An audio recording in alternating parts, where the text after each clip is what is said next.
From this Russian Sukhoi superjet which landed so hard it broke its landing gear, and a Colombian cargo jet that struggled to gain lift, to an American Air Force pilot who was forced to eject off an aircraft carrier, and much more. Here are some of the craziest aviation moments caught on camera. On May 5th of 2019, Aeroflot Flight 1492 was scheduled to fly from Moscow's Sheremetyevo Airport to Murmansk, way up in the Russian Arctic. On board the Sukhoi Superjet 100 were 73 passengers and 5 crew members. Thunderstorms were brewing in the area, with massive clouds towering nearly 29,000 feet into the sky. Shortly after takeoff, the aircraft was struck by lightning. The pilots immediately turned the plane around and returned back to Moscow. Then, things quickly went from bad to catastrophic.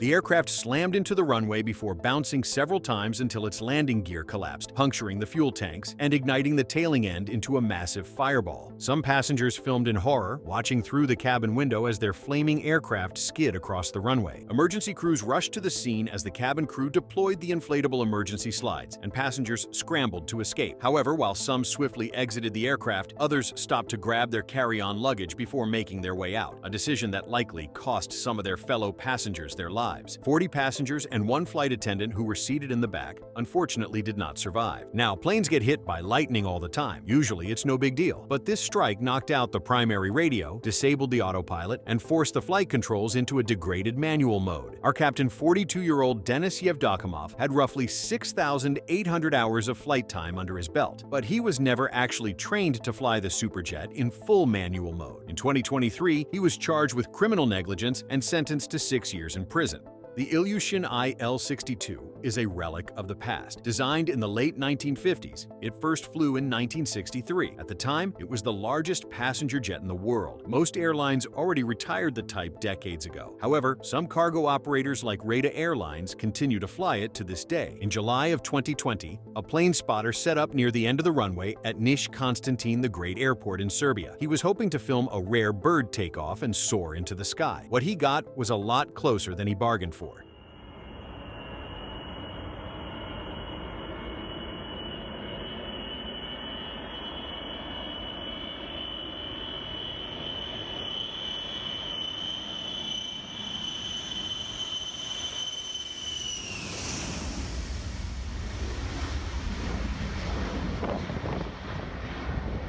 The IL-62 cargo plane used up the entire runway before the pilots finally raised the nose, barely passing over the trees. Thankfully, our pilots managed to stay airborne and continued on their way. However, the same can't be said about this Aerosucre Boeing 727. On November 10th of 2024, the plane took off from El Dorado International Airport in Bogotá, bound for Valencia, Venezuela. The plane ate up every inch of tarmac and kept going. It overran the end of the runway and clipped the ILS localizer antenna roughly 1,000 feet past the threshold. Somehow, the plane stayed in the air. The crew circled for about an hour to burn off fuel before landing safely back at Bogotá. An inspection revealed significant damage to the landing gear and left wing. Now, if that story sounds familiar, it should. Aerosucre had a near-identical overrun back in 2016 at Puerto Carreño, but that time, our pilots weren't so lucky. The plane tore through the perimeter fence, clipped a tree, lost its number 3 engine, and crashed into the ground. 5 of the 6 crew members lost their lives. Some airlines learn their lessons, others just keep rolling. On June 29th of 2018, a Korean Air Boeing 777-300 was on final approach to Narita International Airport in Japan. The plane was carrying 319 passengers and 16 crew members. Although our pilot encountered wind shear right before touchdown, the landing appeared to be controlled.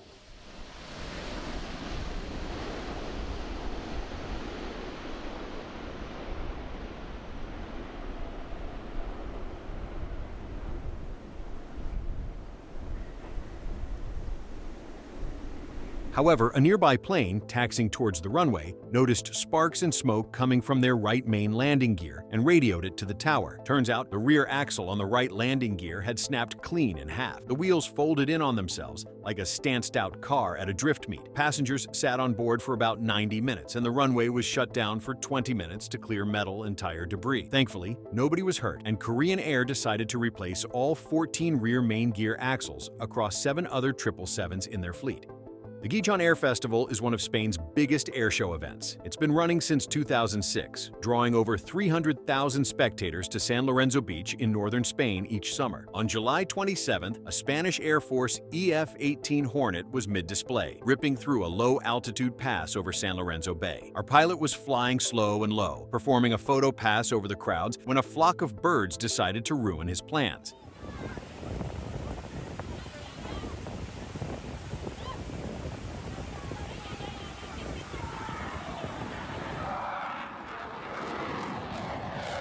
He threw the Hornet into a hard roll, nosediving toward the ocean's surface. From every angle, it looked like a crash was inevitable. Thankfully, the mighty F-18 pulled out of the dive, leaving spectators relieved. The Spanish Air Force praised the pilot afterward, calling his quick thinking and reaction a textbook example of standard birdstrike protocol. The jet returned safely to base, and the show carried on without further incident.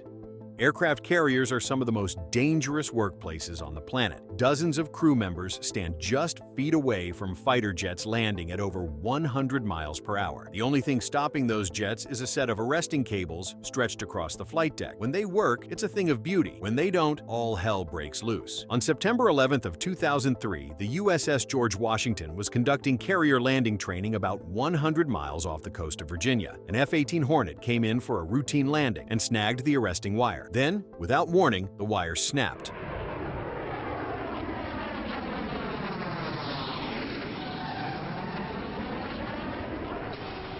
The 2-inch-thick steel cable violently whipped back across the flight deck at roughly 100 miles per hour. Several crew members were seriously injured, while one reacted with superhuman instincts. He jumped up not once but twice as the cable recoiled, miraculously avoiding its path. Our pilot ejected and deployed his parachute just in time, as the poor boy skidded off the deck. Thankfully, nobody was killed, and a helicopter came round to airlift the injured crew. Unfortunately, the George Washington wasn't the only carrier to deal with a catastrophic arresting cable failure. 13 years later, the USS Dwight D. Eisenhower found itself in an eerily similar nightmare. On March 18th of 2016, the USS Eisenhower was operating in the Atlantic Ocean. An E-2C Hawkeye came in for a routine landing. The Hawkeye caught the arresting cable just like it was supposed to, but instead of bringing our bird to a stop, the cable snapped under the strain. The poor bird was too fast to stop on deck.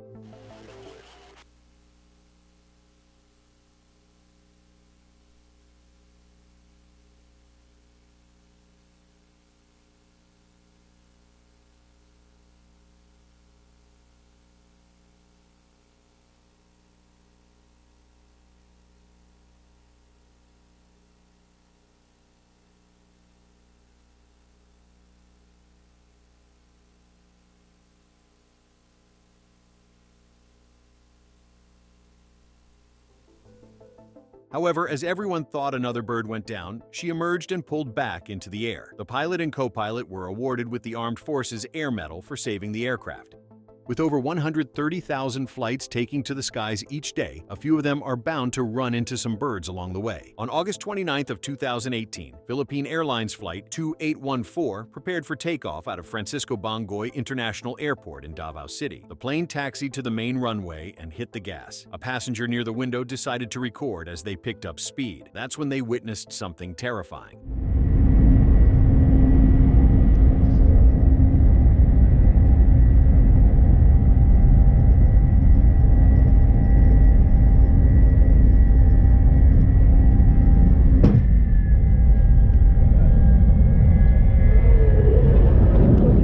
Thankfully, the plane was going slow enough to stop and abort the takeoff. Everyone on board was okay, apart from a few startled passengers, but the Eagle unfortunately did not manage to outpace the Airbus A321. On September 21st of 2005, JetBlue Flight 292 departed Bob Hope Airport in Burbank, California. It was en route to JFK, carrying 6 crew members and 140 passengers on board. Shortly after takeoff, our pilots got a warning on their monitoring system. The nose landing gear had malfunctioned. They couldn't retract it, and the flight manual hinted at the worst. The nose wheels might be jammed at 90 degrees. To confirm their suspicions, they performed a low pass over Long Beach Airport so the tower could assess the situation visually. The news wasn't good. The nose gear was turned 90 degrees sideways, perpendicular to the fuselage. The captain decided to divert to LAX for its longer runways and better emergency support. But first, they had to burn fuel. However, the A320 was never designed to dump it in the air, so the crew was forced to fly several laps over Southern California for more than 2 hours, lightening the plane 1 gallon at a time. The JetBlue Airbus A320 aircraft were equipped with DirecTV at the time, streaming live news coverage up in the air. Passengers quickly spread the word, and soon the whole plane was watching its own emergency unfold in real time. When the aircraft was finally light enough, our captain attempted to put the wheels on the ground. They can, and here it comes in now, this JetBlue Flight 292 with that front nose gear pointed sideways. Hold the nose.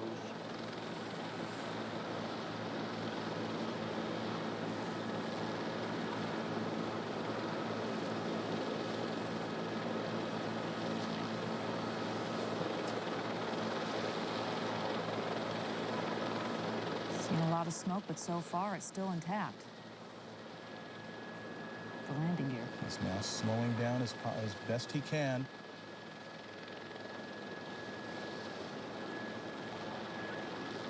End of the runway. Mighty strong landing gear here. That's the tires burning out there. All right. Best of all possible scenarios, it did not collapse. The chin gear. By the time the plane came to a stop, its landing gear had been clean shaven in half down to the axle. Thankfully, all 146 souls on board walked off without a scratch.